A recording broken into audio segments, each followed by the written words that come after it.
Elden Ring, a verse/game I've talked about multiple times over on this channel. The game that won Game of the Year for 2022, a game that a lot of people have love and hate for. And as you guys know, if you're a viewer of this channel or even just a newcomer coming in, you know that I have love for this game but also hate for it at the same time, especially for Fire Giant. But besides that, as you see by the title, I'm doing one of the most unique form of videos I have done in a minute, where I'm asking, could Elden Ring win the Tournament of Power? For y'all who are new to this channel and or don't know about my different cases and no interest, you know that I am a big fan of Dragon Ball.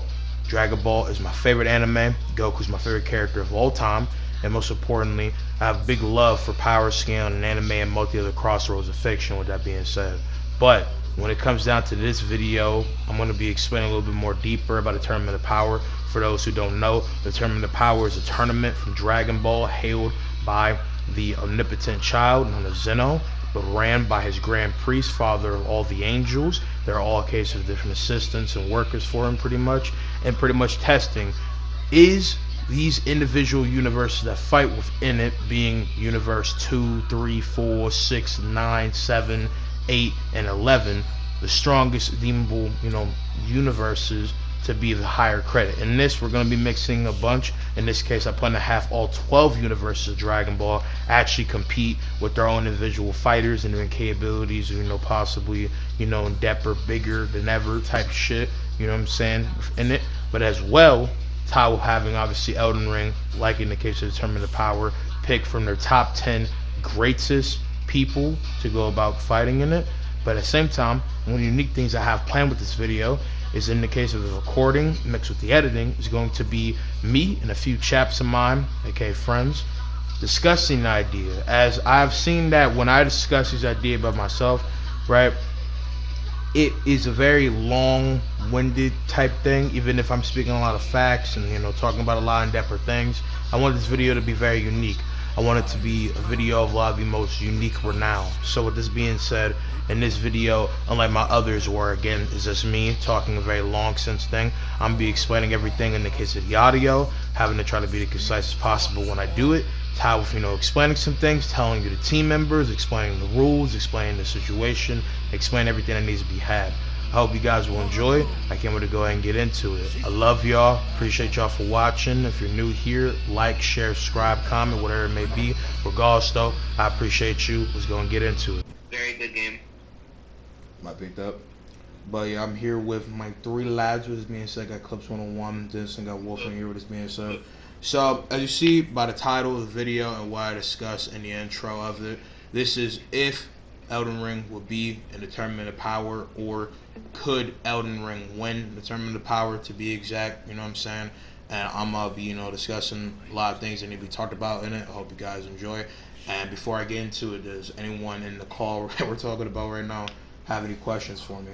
Take a note. Yeah, like low key, I'm not the biggest Dragon Ball knower, so if I get some shit wrong, don't fucking kill me is what I'm asking.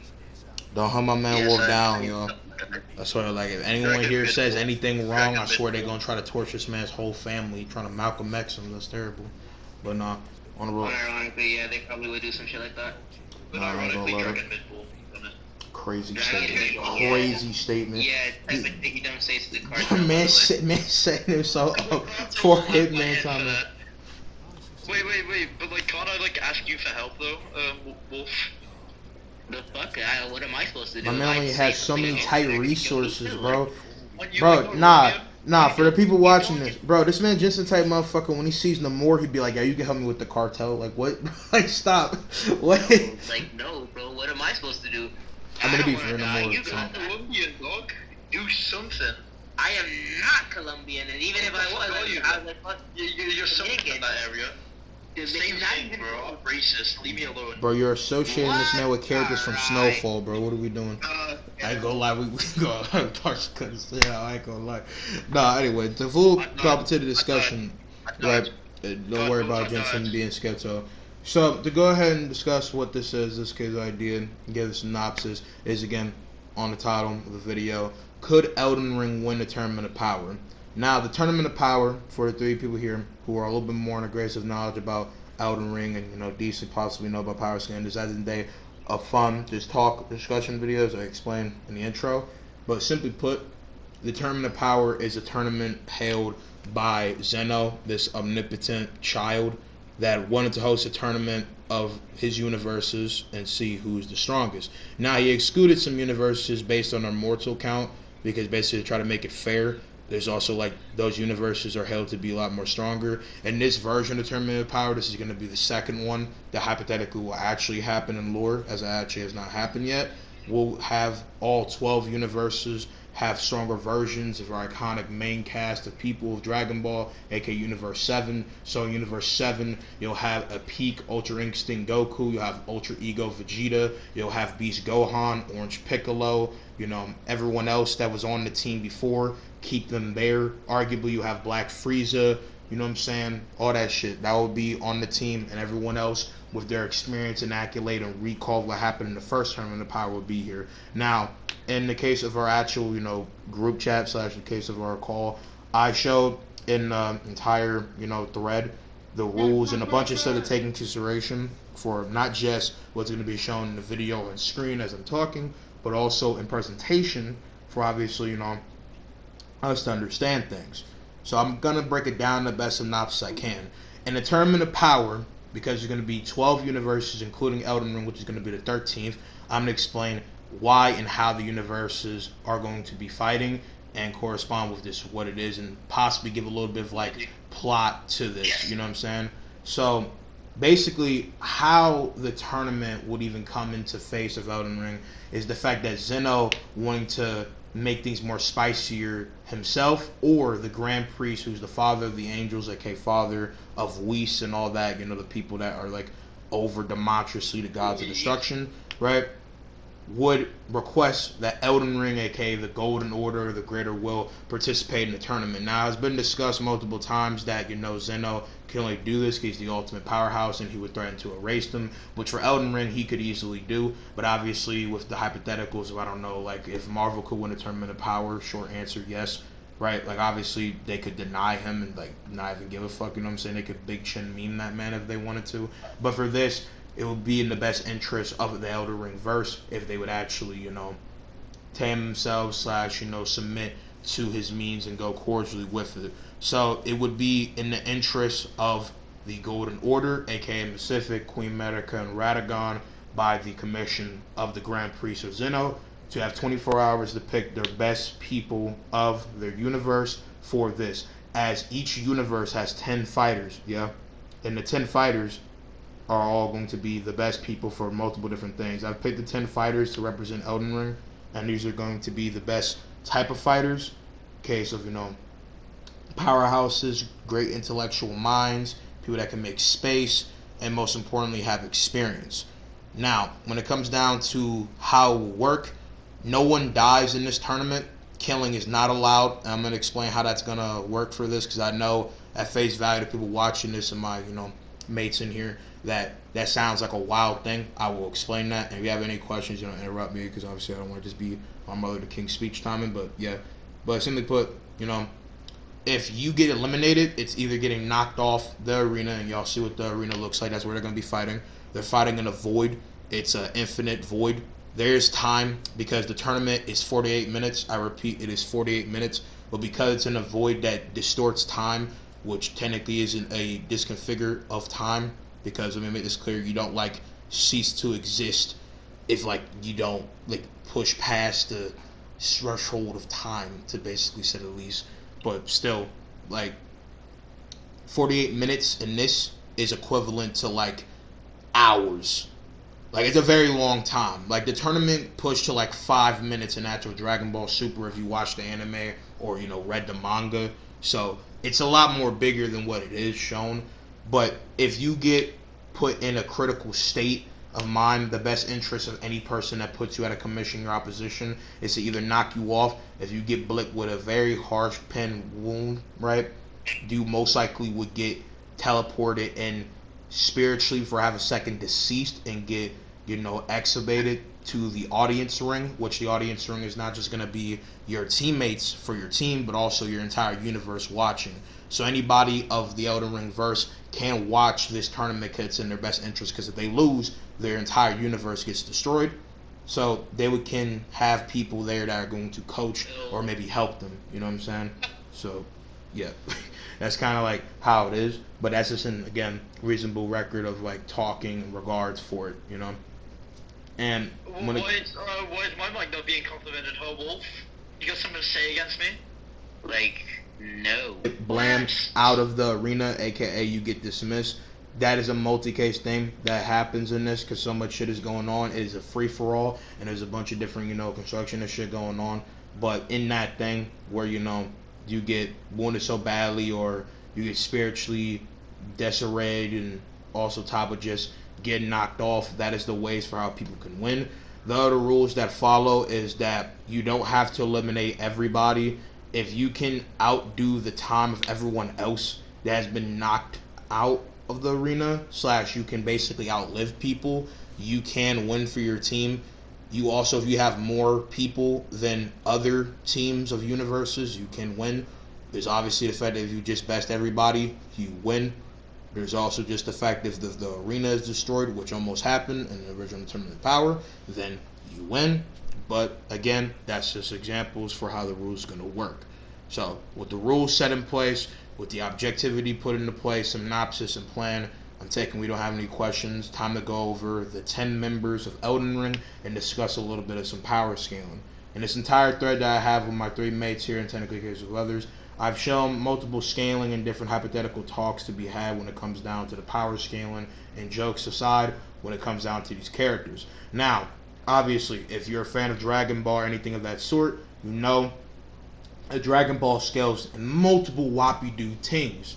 And for the most part, everybody is consistently scaling to each other like most different versions. Multi-whoppy-doo things, is it too goofy for your ears? I'm not gonna question it, but you know what? Carry on. Anyway, joke aside though, with this being said, the 10 members of Elden Ring, starting from number 10, being reasonably the weakest, depending on how you perceive it, is Sir Gideon, the Knowledge Keeper. Number 9, Renala, Queen of the Full Moon. Moog, the Lord of Blood. Morgott, the Omen King.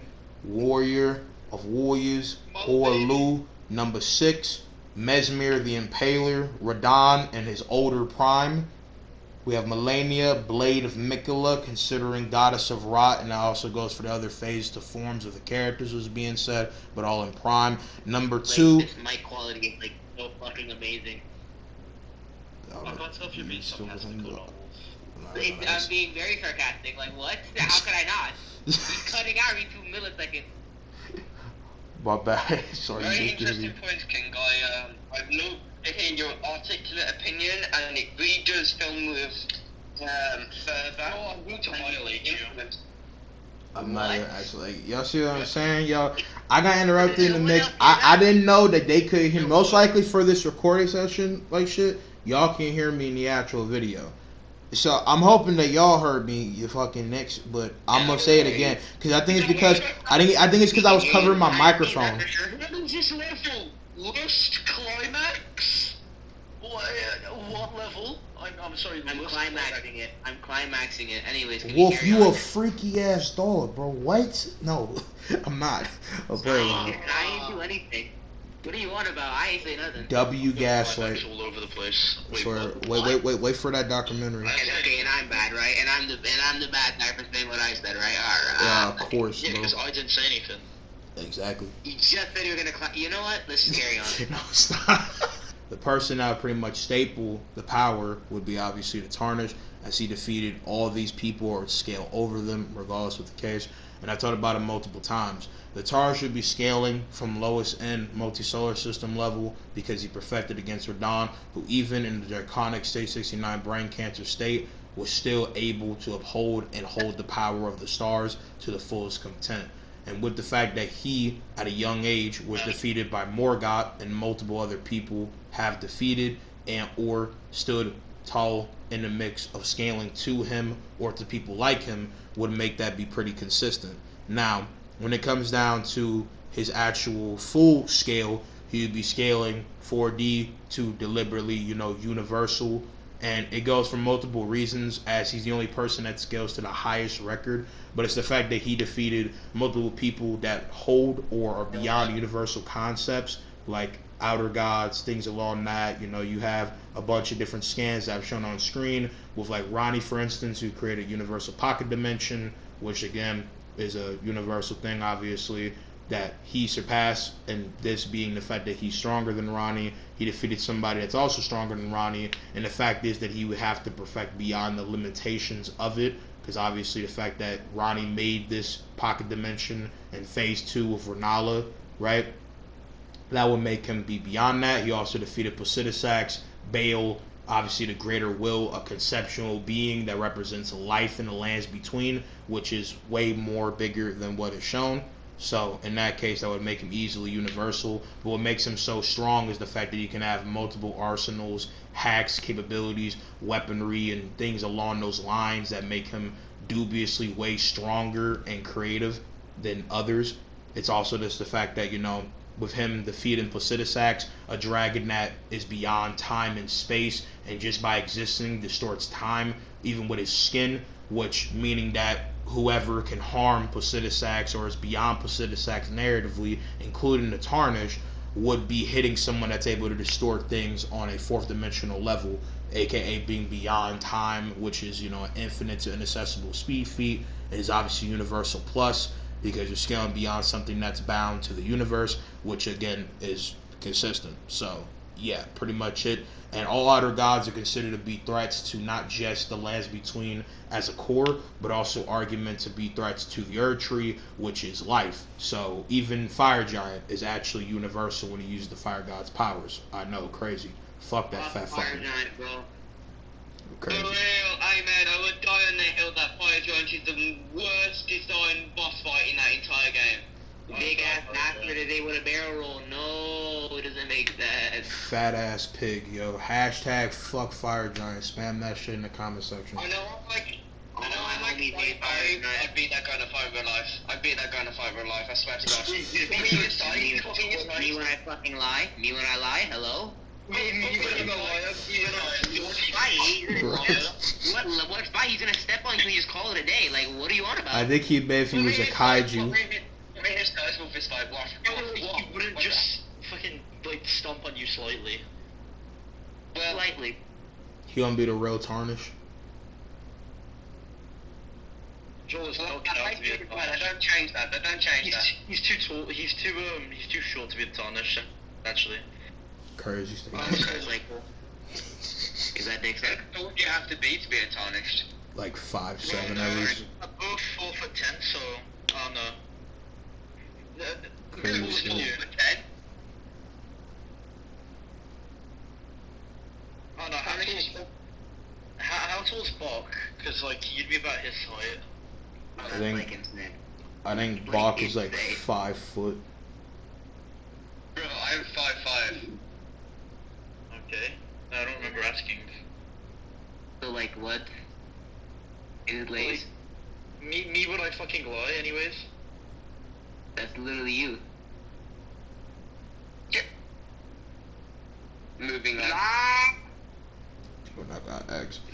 Anyway, besides that template for, you know, the Tarnish scaling and all those different things to be said, when it comes down to everybody else, with the fact that everybody here, except for Mixed Bag, Sir Gideon, and Same Time, if you wanted to search someone else, but I'm gonna get to him, would be. Why is Sir Gideon on this? I already put no. I literally said this man's name, and now as I say it again, y'all are over here saying, why ain't she here? I'm gonna shut the fuck up. Y'all weren't listening. You see, this is what I'm saying, yo. This is showcasing that my mates are negative chromosomes. I didn't say it at first, but when you said Gideon, a tear rolled down my face because he is so ass. Yeah, he's ass, but I'm gonna explain why he's here. Watch from the shadows. Bro, no, but he could. He could. Were y'all not paying attention to the tournament stakes? Okay, he could be a more. Does that matter? Like, what the fuck is he gonna do? Yeah, I mean, by that logic, all the demigods are mortal. They're not gods. They're not gods, so that doesn't matter. Yo, what's good, Blowwater? It's been fun. You popped in. What? I didn't even hear that. The Immortal is better than Gideon. I actually disagree. Already big. I actually disagree with that. I ain't gonna lie. You talking about in the fight or as a character? Wait. Immortal from friggin' Invincible? Yeah. Yeah. Leon, hell no. What? Absolutely not. As a character, hold on. Let him constitute what he's saying. Wait, what? Let him constitute what he's saying. So you saying in a fight, or are you talking about in general? Back chat me, boy.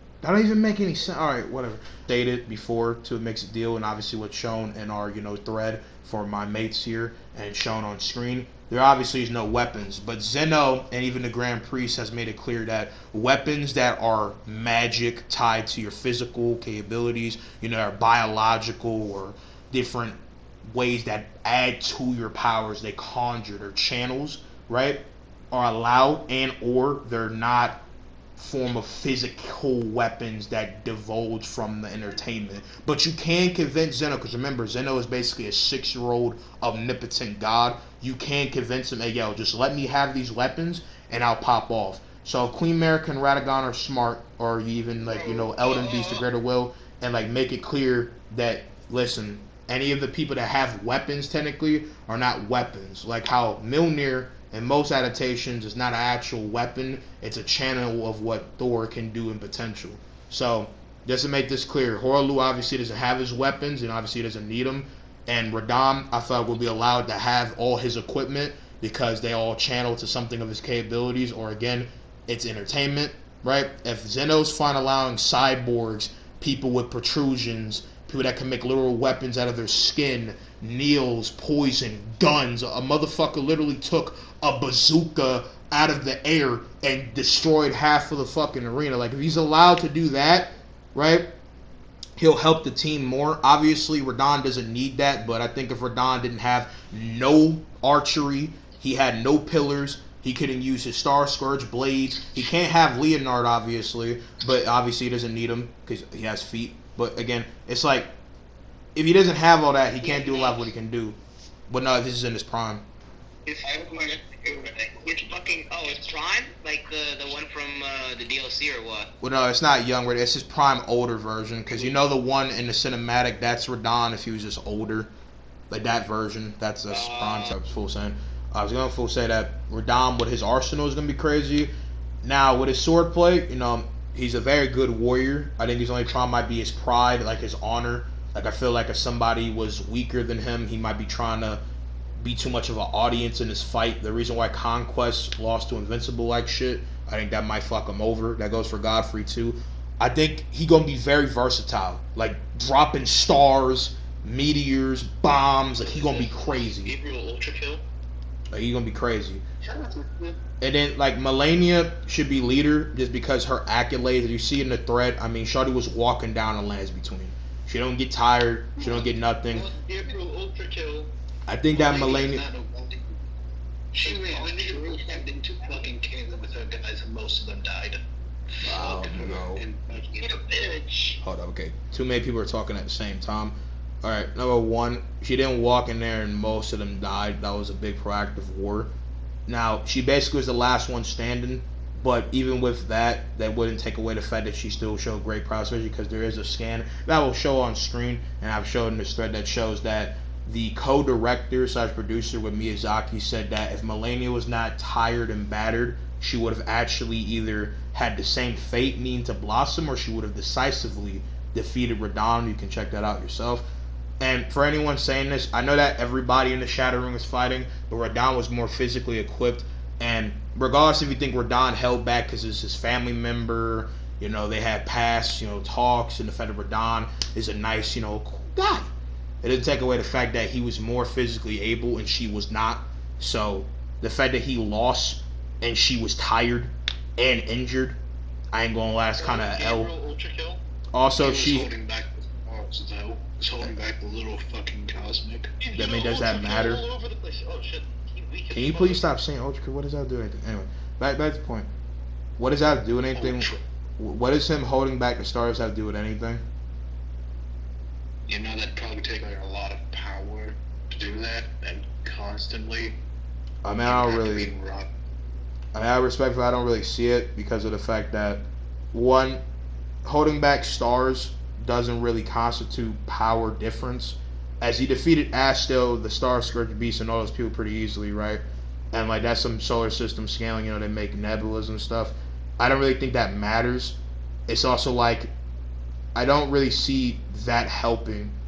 Like you're saying because he did something as a contingency plan that should like make him stronger, like in any way. No. Okay. He's just holding back stars and probably also not trying to kill Melania. I mean, I think if you try cleaving off somebody's half corpse, I feel like that's a very good indication of him trying to buck, but I mean, again, respectfully disagree. I mean, even then, she has Goddess of Rot, so she should be easily way more stronger, especially if you follow my tears in comparison, and, the fact that they are relative is there. Explain how your body literally dropping from the makes you stronger.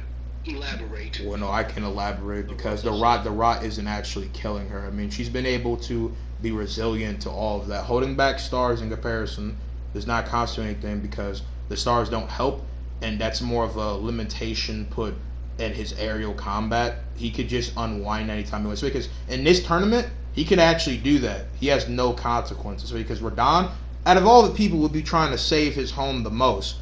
I mean, this man Radahn knows that if they lose, their universe is cooked. All right, that's number one. Number two, so then again, going to go on the trend of how mostly everyone's cooked. I mean, I guess. But the full finish is the fact that Melania using the Goddess of Rot, which is an outer god, and using all her capabilities, is way more stronger than what's shown there. So she should easily be pulling more. She uses way more versatility. She used the full might of it. Her skill, everything you see in the boss. I mean, it said even be my Miyazaki and the guy that I talked about, Hidetoke, that says that she easily at that point is like the strongest demigoddess. And some people believe that Rot is a contingent fight against someone like Malekith. And if you say the same thing about Consul Radahn, then that disproves it. And again, me personally, I don't see how Radahn wasn't trying to kill Melania. I mean, if you try cleaving, having somebody's body trying to rock their right arm and half of their corpse almost, like, I don't really see that. Plus, like, she can do way more than anyone else. Like, Melania's blind. She barely got 2 legs. She doesn't have a right arm. Like, I mean, like, she's taken Rot. And guess what happened to Radahn? Like, I don't want to sound like I hate Radahn or like Radahn a bitch. Because remember, Radahn's my goat. But we just got to keep it 100. You know what I'm saying? I mean, she just does more. And again, like, how do stars constitute anything? Devil Cry? It's crazy. I'm gonna move on though. With that being said, we have Malekith, who should be the second strongest dude here. He has Destined Death, is the twin brother, arguably to Queen America. He's a very strong dude. He's a hound. He defeated the Glowmai Queen, and is the death of the demigods. He's even stated still if any demigod did get like an amp, Goddess of Rod, Consul Radahn with Mikola or anyone else, he's still way more stronger, and no one wanted to fuck with him. Even people that said they would try to fight him, like Rykard, Godwin saying he wasn't afraid of him, or Radahn saying that, he thought Malekith would be a good fight. They never dared ever step to him.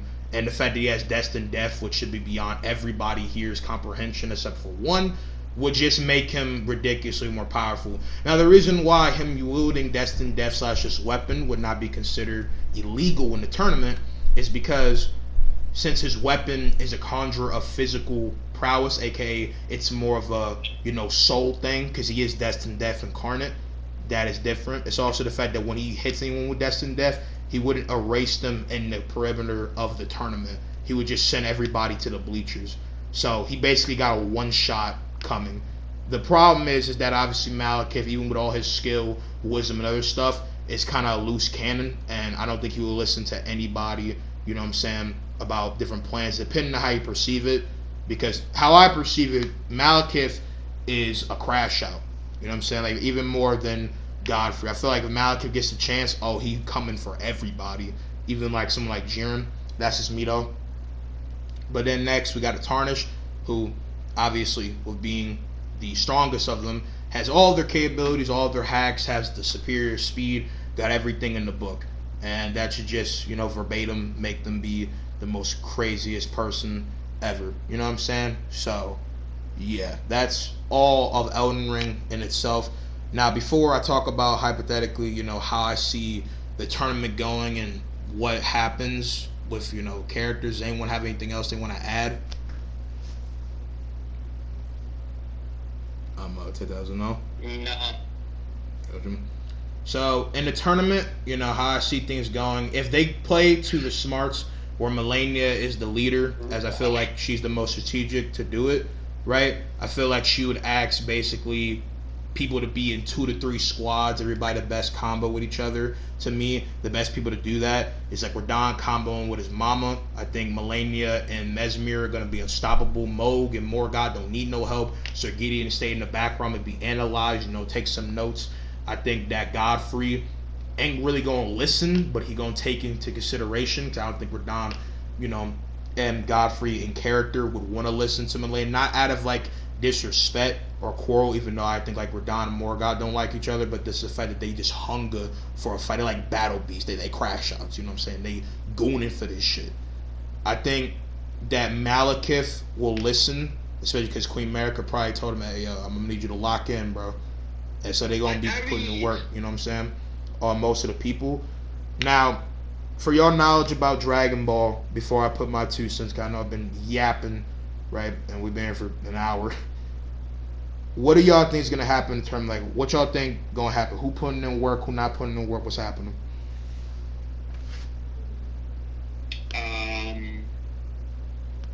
That's a good ass fucking question. I feel like Radon and Melania and Malekith are probably going to be top 3 doing the most work, in my opinion. Why so? Malekith is probably just going to try and kill everything. I feel like Moog could put in some work. Don't get me wrong. But like elaborate. Shadow beasts in there, like not tied to the master, they go like rogue and shit. Yeah. That could happen. I would manage to get some like shit. What up, Joe Speak? How would Malekith's power work? He can't kill what he's fighting. Like, would it just? I can't wrap my head around how it would be operational or usable at all, because he physically can't kill his opponent due to his illegalness. Well, I can already explain how that would work. I'll just reiterate it in a brief synopsis. It's the fact that, again, by the tournaments thing, he can't kill people, but spiritual, disembowelment that is not physical can take them out, because you can't be killed in the void. So he can't kill people by physical means, so he can take them out. So because his plan, by obviously, assessing that and putting in perspective that he was properly, educated on the rules, he would preventionally put out people, in ways that wouldn't cast a sense of doubt in Zeno's head that, this big wolfy lion's gonna play nice. He's gonna most likely just deck people and send them out of bounds. It's also like, he doesn't need to actually like slay people. Like, do y'all agree that the beast clergymen like solos or demigods? Do y'all perceive that? To a degree, yeah. Okay, so if he can body all the demigods without using the Black Blade, then I feel like he doesn't really need it to hurt people. I do agree he's gonna put damage, because obviously it's destined death, but you don't have, by like gameplay like unless you think, when he hits people, no, it's GG's, which is entirely wrong. I would like to say there's a moment in time where he can prevent the portion of big porridge of this AIDS in the body before that happens. But any more statements before I put in my 2 cents? Okay. So how I see this going, they talk about what I feel like people are gonna do. I want to talk about like who I think is gonna get put out first. So I think they're gonna put in a bunch of work. They're gonna take out a bunch of fodder. But I think the first guys that's going out, which I feel like I might get flack for this, and I'm gonna try to expand on all their capabilities. I think the first guy that's getting out is Horalu, and the reason why is because that I think he's gonna suffer the most because he can't kill people. This was discussed like with Wolverine if he was in the Tournament of Power, but when you got a guy that's sole capability is just wrecking house and ripping people apart, I think that he can't do as much. I think he'll bully a lot of people and put them in the ground and best them, But it's not just that he can't kill people, because I know he can put people out of bounds, make great space, but his colossal power we've already seen before. And there's so many better people in the universe that got like techniques and craft and capabilities that would just best him. The next person I think is going to be getting put out, unironically, I kind of want it to be the case, but I can see it being Renala. I think she's going to do a lot to help out the team and put in work. I just think a lot of her capabilities and the way she fights by gameplay, she likes to run away. She's not a very physically strong person, right? She ain't no slouch. You know, this is the female Doctor Strange out here, no sexy shit. But I think when we really get down to banging out and fighting, it's not going to help us because she can't kill people as well. And I don't really think she can do that much. And I think, like, let's say my hypothetical Android 17 and 18 start jumping her. I think if she start getting jumped, it's going to be like what Wolf did to me in War of the Vikings. Getting jumped through my armor, bro. Getting jumped for my revenge. It's not going to be fun. And yeah, unless Radon's there to help her. I did no such thing, by the way. He's lying. Crazy. But yeah, I think she's going to get put out.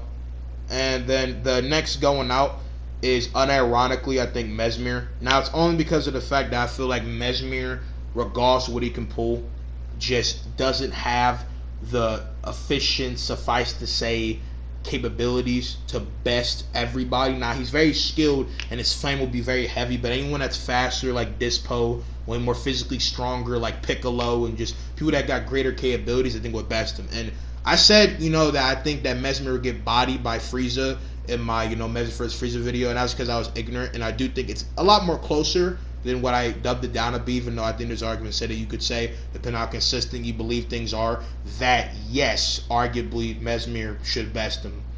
That Frieza now is ridiculous. Like, Frieza would obliterate Mesmer. So if they fight, it's GG's. And anyone else, I think, is bad. Right? I even think, like, Frost, like, fighting this man Mesmer. And for y'all who don't know, Frost, can you please stop? Frost is an alternate version of Frieza by race. So, yeah, I don't think it's really going to matter. But, yeah.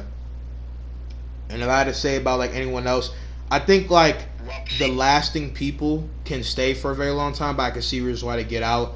Like, I think Radon and Morgott are, like, the same thing, where they, no matter their skills or their capabilities, they can't actually bang with stronger people.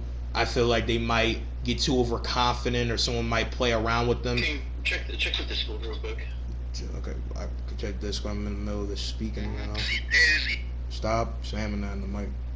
What is this? I think that's gonna be the Mesmer. Something like it's spamming in the mic. Like, I don't know if it's gonna be the identification of Mesmer's demise or what. But still, I mean, I just feel like both of them, regardless of their skills, will get put out. I see Morgott getting put out before, but I do see the argument that if Morgott stays with Moog most of the time, he should be good. I think Radam, if he fights strong with Melania as he should win.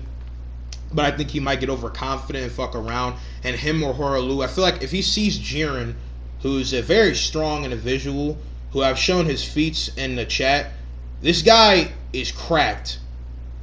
And y'all see what he can do to hit a guy that can, like, mess with time and shit. So, yeah, I mean, I just see him getting foddered. And anything Radon could try to do to Jiren is getting pushed back. And Radon is going to be so much of a problem that I see him get injured. Like, I think Vegeta would get tired of Radon and just speed blitz his ass off the fucking arena. Now, I know Radon can fly and shit, but knowing Radon, Vegeta might actually suplex his ass off the arena. I ain't gonna lie. He gonna get tired of him, I ain't gonna lie. And then, like, Morgott, same thing. Fuck around, fight somebody that he shouldn't, and he'll get bodied. I think even Tien and Krillin could beat Morgott. I don't know, that's a wild statement, but I do think that he would lose. And then the lasting people I see staying is Moog, Sir Gideon, Melania, Malekith, Tarnish, right? Now, I think they can do very good, and at this point, there might be like 7 to 6 universes left at this point. And I think they will do decently, but I just feel like Moog, regardless of what he can do, he can't really help as much as he wants. so he'll get eventually defeated, and in general, it just won't really look good for him. I think he'll try his best, and he's going to be a very big annoyance. But I think, like, let's say someone combinated different moves and Frieza went after him, or someone like that just has better hacks and capabilities, he would get defeated. But I definitely think Moog will be a problem for a lot of people. I think, like, Moog would be a problem for, like, a lot of the immovable objects and people, and could pull a lot of crazy stuff. But again, because he can't kill people, Moog basically going to be playing patty cake with people. Like, if you ever seen a man actually get his ass beat, like slap boxing, like I'm talking piece the fuck up, that's what Moog gonna be doing until it's not enough. Yeah. Like, it's basically a guy slap boxing while fighting Mike Tyson.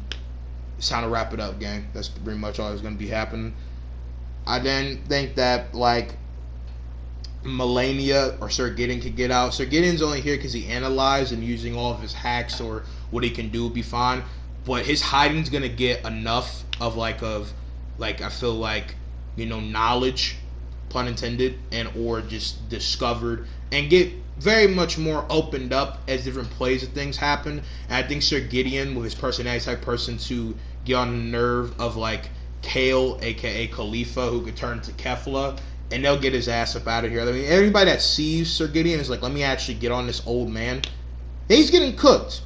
He's getting cooked. I mean, he's arguably featless, but I'm only saying he's here if he can help, and maybe he could try to pull some deception. But again, I think he's not going to do nothing, in truth, except for help.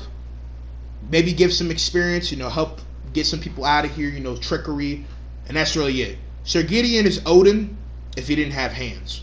That's how I see it, you know what I'm saying? Melania is going to be very good, but even after taking out so many people, being unparalleled and skilled, the undefeated swordswoman until the tarnished, goddess of rot, I think, again, because if she rots, there's a lot of people that would get taken out by arguably the fact that they couldn't handle the rot, the stage 69 brain cancer, and arguably that can kill people. But from what we know, it doesn't kill people unless, like, it really gets to a greater effect, right? And for the tournament's sake, I don't think so. Melania, though, I feel like because a lot of people can counter her plague, would open her up and piece her up.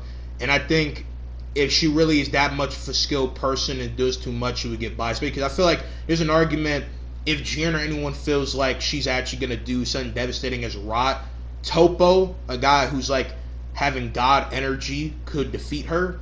And Topo is dang near contingent with Jiren, who's stronger than his god Destruction, the clown god of Universe 11, right? And he's like a guy that's equal to Beerus, who we know with like all the scaling is doing like multiversal stuff. So all Jiren has to do is catch Melania and just blast her. And this one image where you see what he can do with like his power creating those explosions, that's going to be Melania's body. And I think she's just getting wrapped. It's cooked. It's not even funny. With that being said, Malekith is going to be very helpful. I think Malekith's main problem is that, again, he can't kill people, but he going to be putting motherfuckers out of commission. I think if he builds up enough, he could actually best a lot of people. I think Malekith's best mindset is like if he would fight, like, let's say one of the people in Universe 7. I think if he played it right, he could take someone out with him, but I think he would have to like spear into like Goku or somebody to try taking him out. But I believe that for the most part, he can't do as much as he wants. Like, I just feel like that's just how it's gonna be. Ever record out here, Jensen, for recording y'all. But I could see a lot of arguments saying Malekith could stay. I think it's very hard to take him out because Malekith is a dog, like literally, like he got that dog in him. But I don't think it's gonna be good for him, especially like all the guys with all these hacks and stuff. I don't think it's gonna be good. And the best for last is, I don't even know what this man's saying. He up in another realm.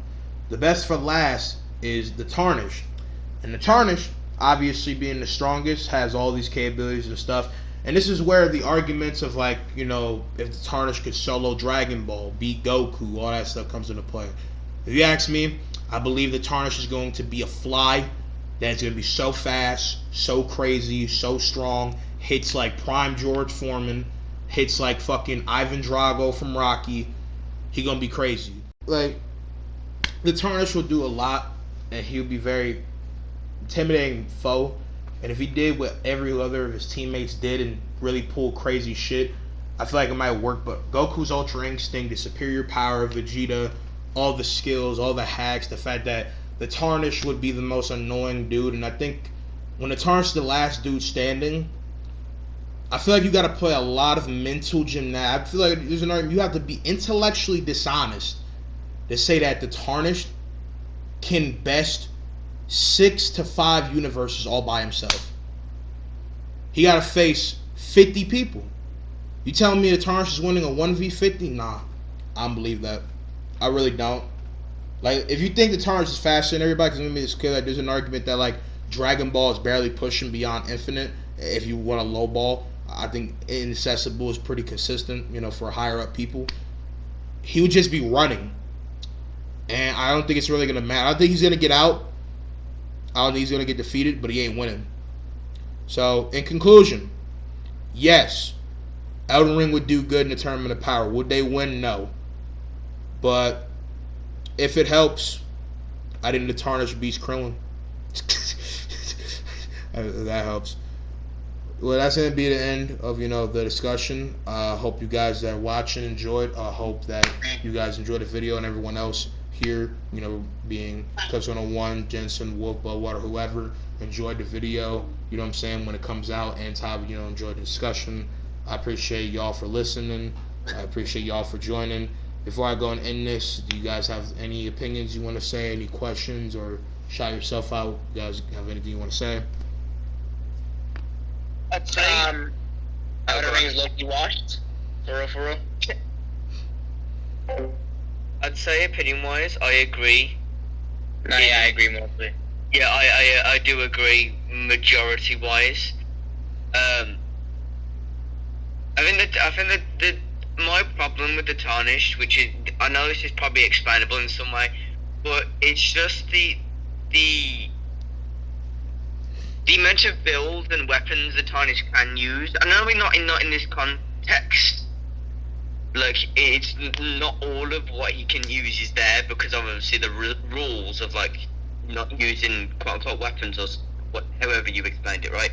But even so, without considering that, there's so many different things a Tarnished can use, and it's so difficult to put that all in a power scaling perspective, all in one go. But I feel like we've been quite competently today. You know what I'm trying to say? No, I feel what you're trying to say. And, like, this is just a thing to go and chime in, because I entirely agree with him. Tarnished is very hard to scale, you know? But I just want to say, like, if you want to talk about any outer god capabilities, you can use, like, Frenzy Flame or anything. He can't kill, obviously, tied with the fact that a lot of that wouldn't work, because he has to touch them, or, like, that would work. Because I ain't gonna lie, I think Goku would just laugh off Frenzied Flame, because chaos can't exist in a guy that laughs at death. Like, I ain't gonna lie. Go ahead. The whole thing with Frenzy Flame is because they are living such a world of disdain and suffering. That's how the Frenzy Flame gets its targets. So, you know, I don't think that would work on Goku. Yeah, I mean, I might be, like, misreading it. I mean, I'm taking that's gonna be it. I mean, you know, respect you guys' opinions, even Bloodwater, if he doesn't agree with me. I don't think he saw my tier list or even would care, because again, those is the arguments. But, like, this the Elden Ring scaling, or if you, like, disagree with this, you guys know I'm always open to debates. I've had debates with a few people, you know, different things. I like to say I'm a very cordial and respectable person of what's been heard and what's been seen. And yeah, you know, check my boy Clips 101. You know, shout out to all the people in their gamer tags or whatever what is being said. I want to say shout out to, you know, Miyazaki. Shout out to Nameless. Shout out to Rogue for, you know, the scans and the scaling at hand. Shout out Nameless. I would stop. No shout out to Nameless. Yeah. But I do want to shout out to. He was solo for real. I'm joking. It's not surprising that Nameless is omnipotent. Except on the road. No, he's not. Are you sure about that? Nah, I'm fear she is, bro. No. I think that's Crazy. He is not. You get no bitches. Crazy statement. But I do want to say shout out to my wife for making a thumbnail of this video. If y'all see, that was a thumbnail made by her, which, you know, I'm gonna go ahead and pull up when it's full polish. But it's pretty much the, you know the poster cover for Universe 7K Goku and the Z Fighters coming into the Tournament of Power. That's that, but just Elden Ring characters. Like this team, just is just them. So yeah, I just want to say thank you for that. And I couldn't do that without her. Love you. But yeah, hope you guys enjoyed. See you guys in the next one. Peace out, mommy. Love y'all. Yes. Bye bye. Yeah. I have something to send you. Alright, let me check this video. So okay, we'll play this into the mic chat. Yo, no disrespect.